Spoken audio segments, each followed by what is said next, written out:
안녕하세요. 최근에 아주 재밌는 책을 읽을 수 있었습니다. 우리가 인생 2막, 3막 이런 얘기를 하잖아요. 그리고 이제는 4막이 왔다는 이야기를 하는 책이 있었습니다. 아마도 기대여명이 길어지면서 새로 생겨난 신조어라고 보시면 되겠네요. 회사를 다니던 사람이 있습니다. 심지어 60세까지 정년을 꽉꽉 채웠죠. 임원까지 했습니다. 이 정도라면 만약에 저였다면 어땠을까 생각을 해본다면 회사 생활에 있어서는 아쉬움이 별로 없었을 것 같다는 느낌도 듭니다. 그럼에도 불구하고 저자는 아쉬움이 가득하다고 말하는 이 책, 인생 4막 은퇴란 없다에 대한 리뷰를 드리고자 합니다. 여러분들, 제가 이런 얘기를 왜 하는지 궁금하시죠? 우리는 이런 고민을 하곤 합니다. 멋진 인생이란 무엇일까? 100세 시대를 준비하는 마음가짐, 그리고 자세에 대해서 알려줄 사람은 없나? 대기업에서 임원까지 하다가 퇴직한 사람은 과연 어떤 생각을 갖고 있을까? 그리고 지금 내 인생을 되돌아본다면 나는 과연 어떤 생각을 할까? 이런 부분에 대해서 평소에 고민하셨다거나 생각해볼 기회를 갖고 싶으셨다면 오늘 제가 말씀드린 리뷰가 큰 도움이 될 거라고 생각이 듭니다. 먼저 이 책을 쓴 지은이에 대해 이야기해볼 필요가 있을 것 같아요. 이 저자는 경희대를 졸업하고요, 첫 발을 들여놓은 회사에서 단 한 번 이직하지 않았던 사람이에요. 심지어 임원까지 했습니다. 60세라는 늦은 나이까지 회사 일을 하면서 녹을 먹은 사람이죠. 그렇게 퇴직을 한 사람인데 여러분들, 아마도 거의 대부분 사람들이 직장 생활을 하고 있을 거라는 생각이 들어요. 월급쟁이를 말하는 거죠. 저 또한 월급쟁이고요. 아마도 누군가에게 월급을 받고 일을 하고 있을 겁니다. 우리가 생각을 해보면 가장 흔하면서도 가장 무난한 코스가 뭘까? 이건 바로 대학을 나와서 좋은 기업에 입사해서 커리어를 키워나가는 것이죠. 저자 또한 아마 그와 비슷한 길을 걸었던 게 아닐까요? 저자 이력을 보면 회사 생활에 있어서 더 이상은 아쉬움이 없을 것도 같아요. 근데 정말 그랬을까요? 그렇다면 이 책을 왜 썼을까요? 그럴 이유가 없겠죠. 뭔가 굉장히 아쉬웠기 때문이라고 생각합니다. 자신이 생각하는 방향과는 많이 달랐던 거죠. 막상 퇴직을 해보니까, 은퇴를 해보니까 뭔가 많이 달랐음을 느낀 거죠. 몸으로 느꼈던 겁니다. 승승장구할 줄로만 알았던 임원이라는 이력은 퇴사하고 나면 아무것도 아니에요. 본인의 명함에서 회사 이름 그리고 자기 직책이 사라지는 순간 자기 이름 석자만 남습니다. 이게 어느 정도 큰 힘이 됐을 거야 라고 생각할 수도 있겠는데 책의 저자는 이렇게 얘기합니다. 힘이 될 거라는 기대와는 정반대였다. 여러분, 은퇴란 거에 대해서 한번 얘기를 해볼게요. 거의 모든 직장인이 아직은 잘 모를 거예요. 그때가 되어서만 비로소 느낄 수 있는 부분이라는 생각이 들어요. 왜냐하면 우리가 은퇴 준비나 사망 준비를 하지 않는 이유도 은퇴를 해보지 않았기 때문이거든요. 죽어보지 않았기 때문이거든요. 그리고 너무 먼 미래처럼 보이기 때문이거든요. 그러니까 눈앞에 보이지 않으니까 계획을 세우지 않는 겁니다. 그리고 그때는 이미 늦는다고 저는 단언해요. 근 20년이 넘는 동안 여러분들 자신, 그리고 제 자신을 이렇게 지금 소개하고 있을 겁니다. 안녕하세요. 어디 기업에 다니는 어디 본부에 있는 누구 과장, 누구 부장, 팀장입니다. 혹은 대표로 하고 있는 누구 상무입니다. 여러분들 이름 앞에는 늘 자연스럽게 회사 이름 그리고 직책이 따라 붙었다라는 것이죠. 이 시점에서 우리가 이렇게 생각해 볼 필요가 있을 것 같아요. 만약에 당신이란 이름 석자 땡땡땡 딱 이렇게만 시장에 뿌려진다면 여러분들은 뭘 할 수 있는 사람이죠? 하물며 저자가 60세까지 임원까지 하고 퇴직을 했지만 직장에 대해서 되돌아 생각해보니 어떻다? 본인이 기대한 것만 하지 않았다라는 겁니다. 이번에는 성장 측면, 자기 개발의 부분의 얘기를 좀 해볼게요. 여러분들 회사를 다니면서 저 또한 최선을 늘 다했고요.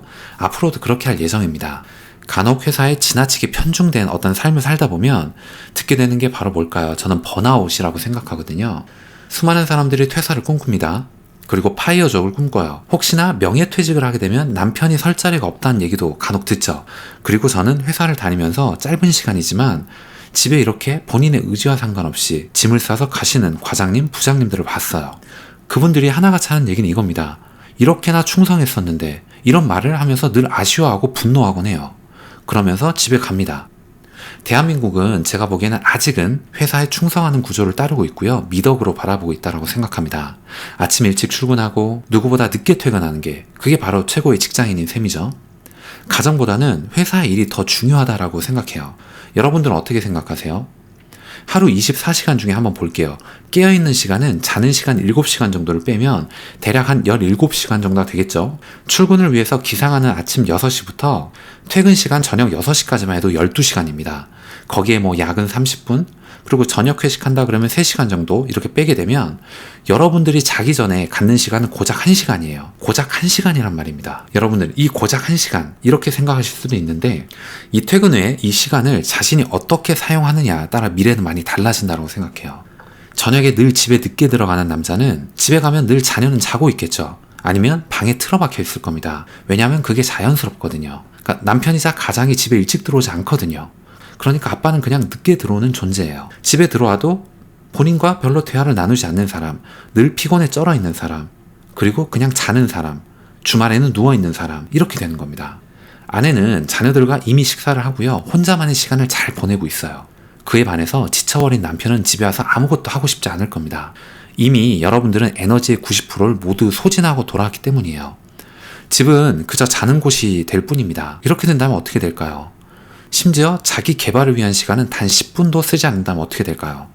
여러분들의 미래는 자명합니다. 이건 얘기하지 않아도 뻔해요. 책에서는 자기 개발은 미리미리 준비할수록 좋다면서 강력하게 추천하고 있습니다.